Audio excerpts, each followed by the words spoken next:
நெல்லிக்காய் ஜூஸ் எப்படி செய்யலான்னு பார்க்கலாமா? இதை வந்து நான் வீக்லி த்ரைஸ் வந்து எடுத்துப்பேன். ஸோ வந்து இது எதுக்கு ஹெல்ப் பண்ணுதுன்னு உங்களுக்கு ஞாபகப்படுத்துகிறேன் இன்னொரு time. Promotes hair growth, improve skin health, natural anti ageing. அதனால் இதை நான் வந்து வீக்லி த்ரைஸ் எடுத்துப்பேன். நீங்களும் எடுத்துக்கணும், ஓகேவா? சீடு எடுத்துட்டு நெல்லிக்காய் வந்து சின்ன சின்னதாக சாப் பண்ணி மிக்ஸி ஜாரில் போட்டு 1/2 கிளாஸ் தண்ணி ஊற்றி இந்த மாதிரி ஃபில்ட்ரு பண்ணி எடுத்துக்கோங்க.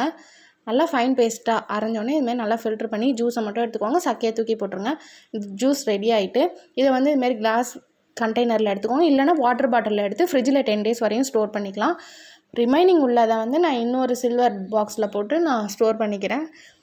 எல்லாருமே வீக்லி த்ரைஸ் வந்து கண்டிப்பாக யூஸ் பண்ணுங்கள். கண்டிப்பாக ஒரு நல்ல ரிசல்ட்டு தரும்.